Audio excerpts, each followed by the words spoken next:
Hi, I'm Justin. I'm Justin Tyler Owens. I'm the Dean of Student Affairs here at the University of Pikeville.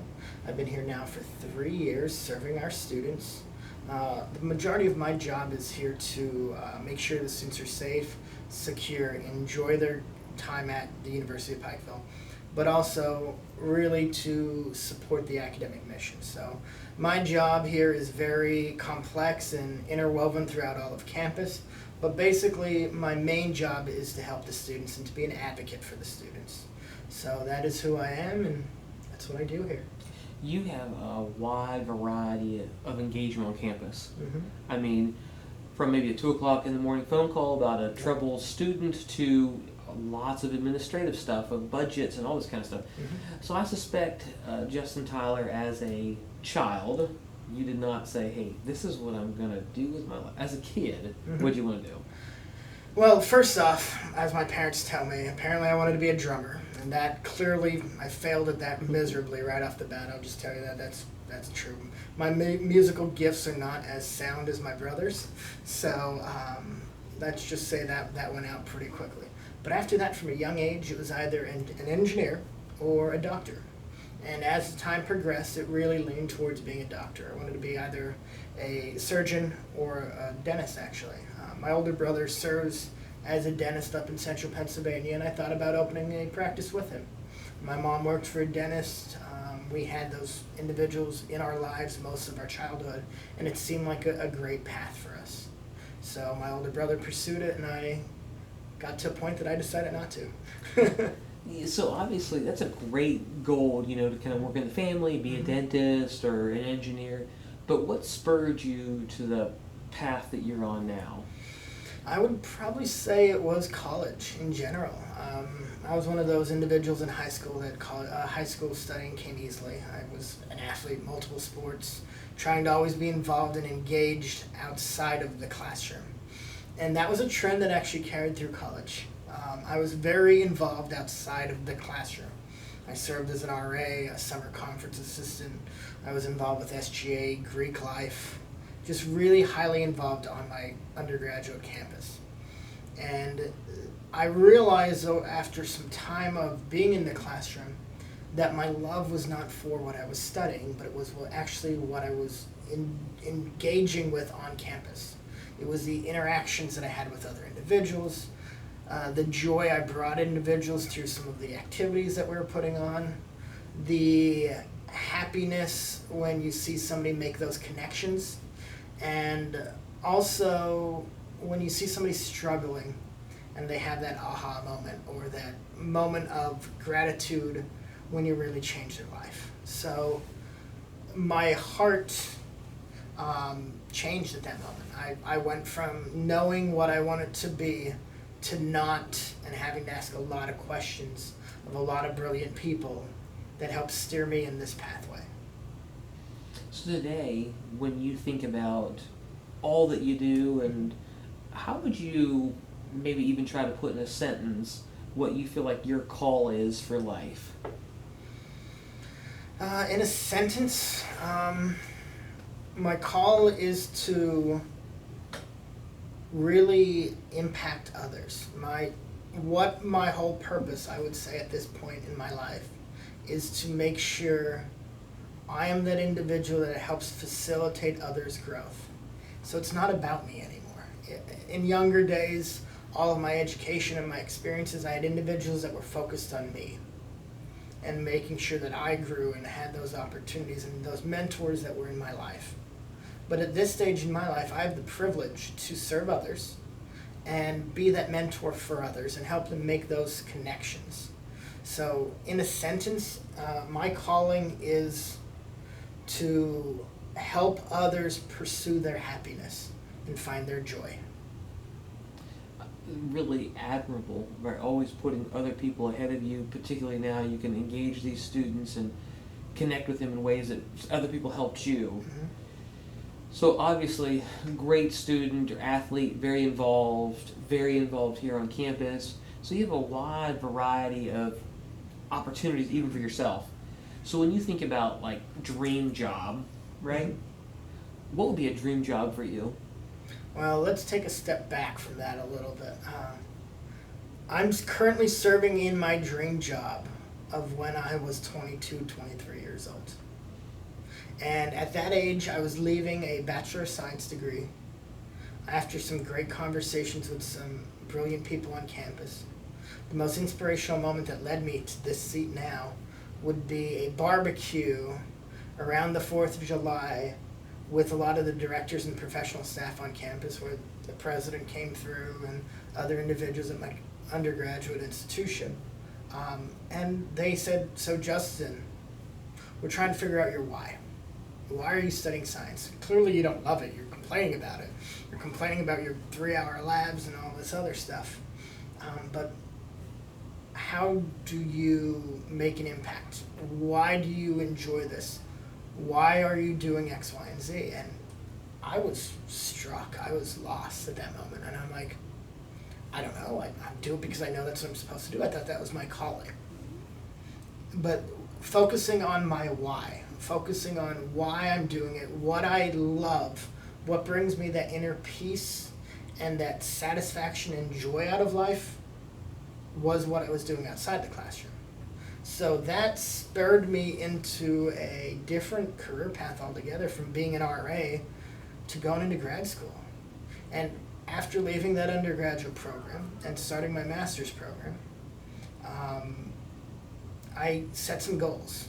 And at that time, my dream job was to become that dean of students, to do that for other people, because I had that opportunity to have somebody care about me.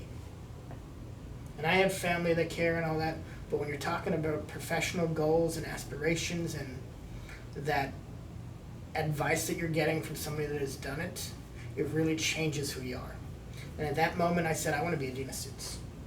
So I worked pretty much, and I'm dating myself here by saying this, from when I finished my undergrad in 2005 till probably 2012, 13, when I finished my doctorate in 10 and was serving as a director of residence life at another institution. I really worked hard during that time frame to make it even a possible dream. Because at that time it was still just a pie in the sky ideal that might be able to be achieved but might not. You never know. It's one of those things. There's only about 6,000 colleges in the country, and they each only usually have one dean of students, typically. So of all the people in this country, there's not that many opportunities. So I was fortunate to have those individuals in my life that's motivating me and helping me get there. So right now I'm serving as that dream job, but the Justin here and now, me pursuing my happiness, my joy is what drives my future at this point. I don't know what the future will bring. I could be content for the rest of my life serving as a dean of students. I might reach a point that I might want to be a vice president of student affairs. I might want a larger, smaller institution having more impact on a greater number, or a really concerted focus on a select few. I'm not sure what the future will be bringing, but I know that no matter what role I serve in, if it's just serving as an area coordinator or a college president or anything in student affairs, that my focus will be on the students. So my dream job at this point will be to continue being a student advocate. So with that call, that dream, do you see your position now aligning with that call? Directly. If it wasn't, I would not be here. I have to be true to myself, and I have to be true to not only our students, but also my field. I have to truly live up to my internal desires and my goals in life of helping others. And if I wasn't, then I'm doing a disservice to the institution. I'm doing a disservice to our students. So for me, I cannot serve in this role without being a student advocate. So yes, I do believe by being in my current role, I'm able to continue serving our student body. And that's what keeps me waking up in the morning after those 2 a.m. phone calls that you mentioned earlier. It's going to happen. But we had one last night. Had a late night phone call, but still here bright and early because there might be a student that walks through that door that needs something. And if it's working on budgets, if it's working on our retention, if it's working on planning RA training, or just sitting down looking ahead into the future through our strategic plan, all that gets put aside if a student walks through the door. So no matter what it is, I'm able to meet my calling by being here and serving our student body. You mentioned barbecue with some administrators and people from your university. What about influential people in your journey? Who have been influential to help you understand your call? Along the way, I've had a lot of different ones. My most influential at the beginning actually would probably be, his name is Dr. Gregory. He ended up being the program director at Old Dominion, where I got my master's degree. I was, as I said, in that place of transition, not quite sure what I wanted to do, but knowing it wasn't what I was doing. And at that time, the director of Residence Life pulled me in and said, hey, we got this opportunity. There's going to be up at Goucher College, down at Goucher College from where I was at, down at Goucher College, there's going to be a grad fair for student affairs. So anybody that's looking for programs and thinking about this, they're hosting a little get-together. And it was a tiny meeting room with probably 30 tables around the outer side, with basically a grad fair for like any other program. So my family took me down there, and the school paid for my entry. So I was grateful to do that. But walking through there, I was a bio pre-med major, and it wasn't the easiest major to be finishing with a high GPA. Let's just say it that way. And I'm sitting at that teeter-totter, decent grades, but not a 4.0. And I'm walking around talking to some people, and I'm not going to mention institutional names or anything, but some of them were like, do you have a 397 GPA? Do you have what were your testing scores? And asking very important questions that are relevant. And the one lady said, it does not matter what you studied, it just matters what your grade point average is.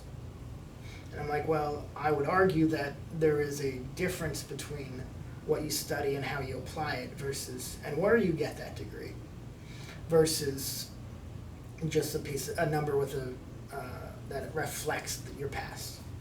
So I decided that wasn't the place for me. I knew the culture wasn't right.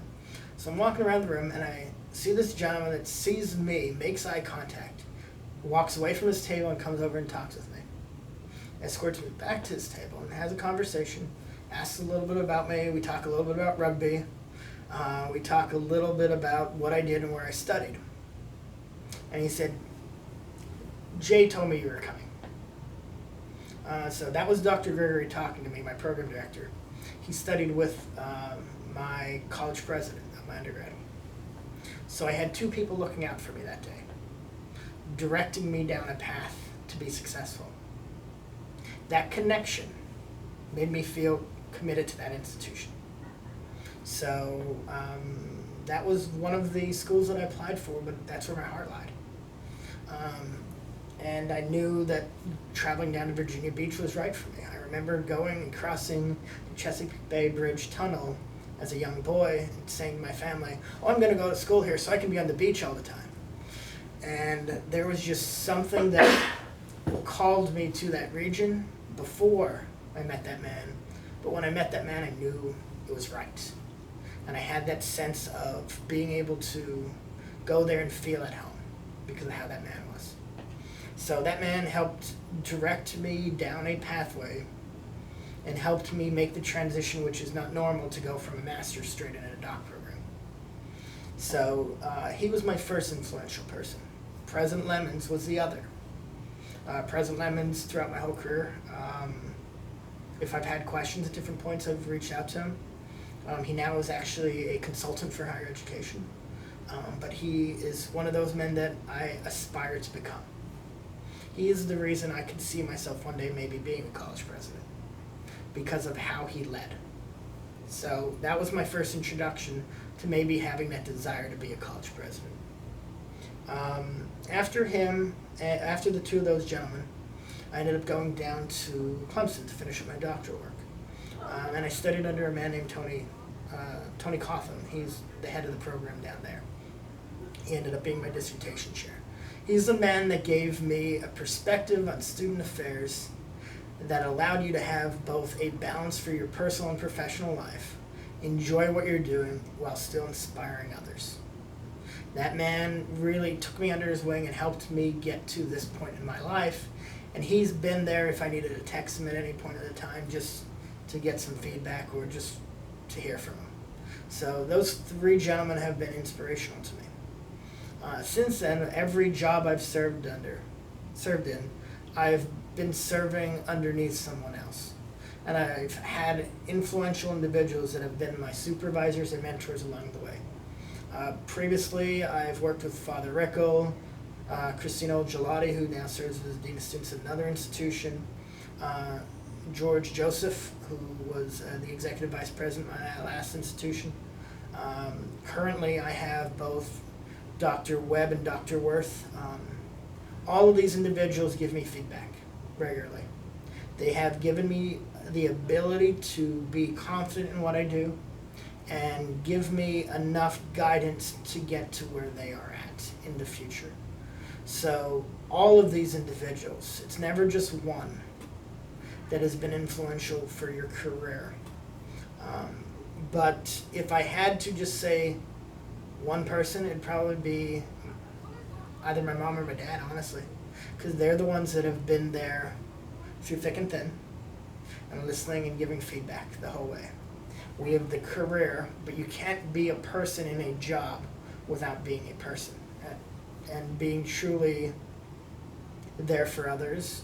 If you're not there for others, what's the purpose in this field? So for me, I've been very fortunate to have a close family, close relationship. I could pick up my phone right now, call either of my brothers, they'll answer, they'll do whatever they needed to with their practices, answer the phone, same thing with my parents, and have those conversations. So I've been blessed for having both people in my personal life and my professional life that guide me and provide me that constant feedback. So if a student or a person was listening to your narrative and said, a dean of students, that's what I want to do now that they've heard you talk about it in your call, what did you do to position yourself for that? I kind of fell into this originally, this whole field. It's a long journey to get here, but initially I just got involved. And that's what I'd say to any college student. Don't think about the job, think of the outcomes. Think about what you gain or what you impact others with. I just started serving as an RA and a summer conference assistant, which led to being a building manager at my undergrad, which led to getting involved with other opportunities on campus. That, along with holding another job and getting involved with Greek life, allowed me to understand time management. And those experiences allowed me to transition into my master's program and getting an assistantship in residence life that paid for my education, most of my education. That and having the ability to interact with others and having those people that cared, that helped mentor me, allowed me to make that transition onto my doctoral work. After that, it was having the drive to move ahead. I had an unemployment gap for nearly a year after finishing my doctoral work. Finished with a 4.0 in 3.5 years, and that's pretty quick for a doctoral program. But I came out at the wrong time when the market was really low. So I spent some time looking for the right job because, again, it's about calling. I interviewed for a lot of jobs. I was offered a few, but they just weren't right. I wanted to serve a small institution. I wanted to serve an underrepresented population. And fortunately, it's been able to be most of my career in Appalachia. So for me, it was really about those opportunities. How I got to here, it was just understanding that there's sometimes need to be sacrifices, but there do not need to be sacrifices to your morals and your character.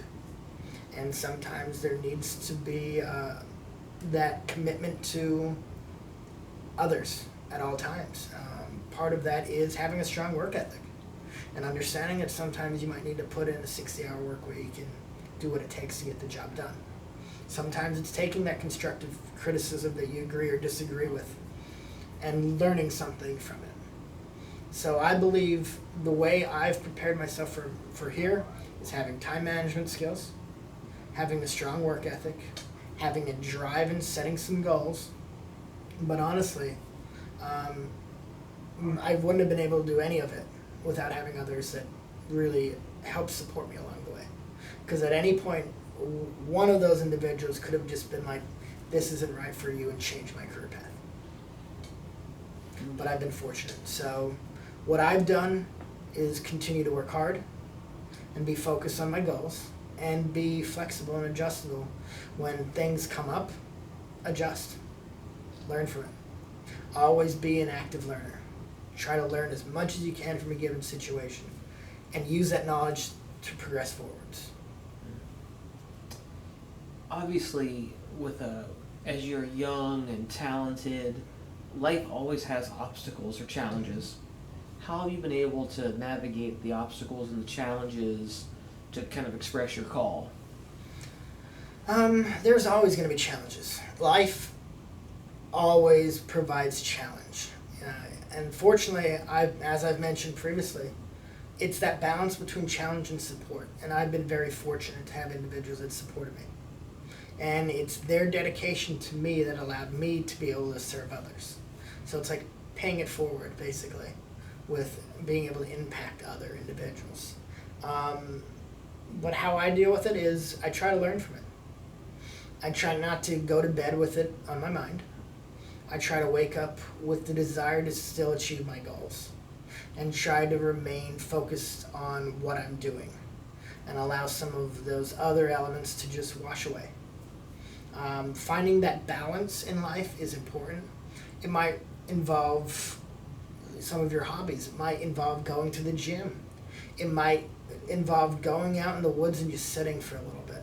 I know there's a lot of different techniques that I've used throughout my career that have allowed me to gain peace.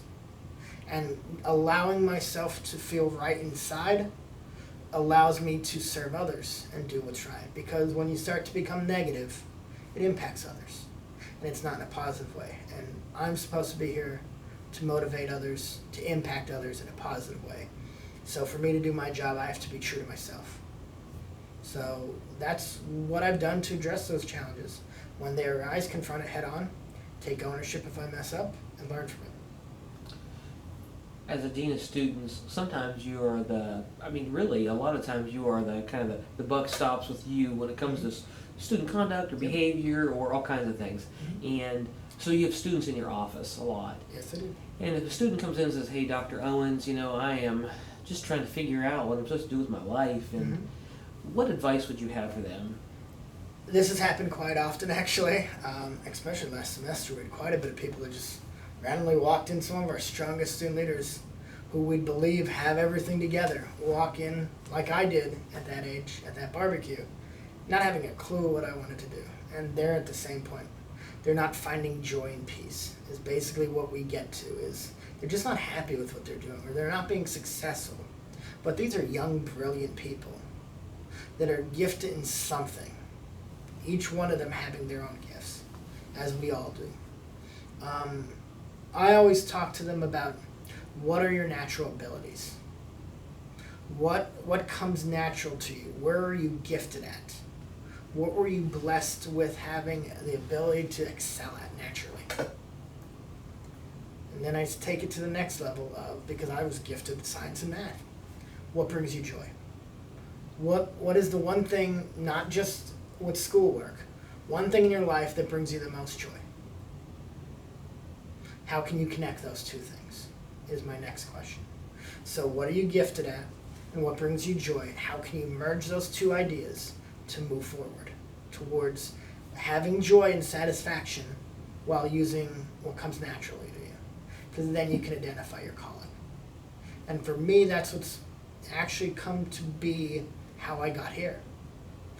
Yes, I had mentors and all those people along the way, but using my gifts and knowing what brought me inner peace or joy or satisfaction and pursuing that is what allowed me to be successful. So I try to impart that wisdom on other students to give them that opportunity to give themselves a period of discernment. And I know a lot of our students reflect briefly on things. But I say usually to most of them, hey, what I want to do is schedule a meeting from you in about 2 to 3 days. Here's my card, or here's my You Can Book Me account, or here's my office number. Reach out to me. Let me know when you can answer these 3 questions. And I usually give them the similar questions of what brings you satisfaction, what brings you joy, what are your gifts, depending on what they brought up during that session. I said, reflect on it before you go to bed. Reflect on it in the morning. See if it changes.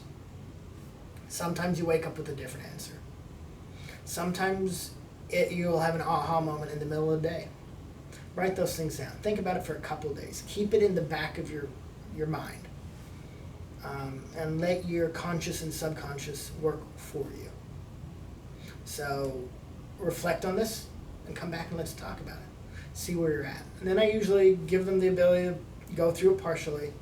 And then we go through the who, what, when, where, and why scenarios, all the different questions on how do they achieve what they want to achieve. Some of these are very large goals. I had somebody come in and say, I want to be the President of the United States. I'm like, okay, that's awesome. We have one of those, and that's a lot of people aiming for that goal. So how do you separate yourself? How do you grow? How do you work towards it? What's your campaign, et cetera, et cetera, et cetera. Just allowing them to start developing that path. And sometimes students don't know, they're in the woods and they see multiple paths and they don't know which one to walk down. Some of them just need to start moving forward, moving towards a goal, because they're stuck. So hopefully that helps some of these students. I've heard over the years it has allowed them to reflect, and maybe it had absolutely nothing to do with what they came up with, but that period of discernment and that reflective journey that they're on allowed them to get there sooner or later. So that's what I typically try to do, is just give them that opportunity to reflect and come to the decision on their own and help guide it.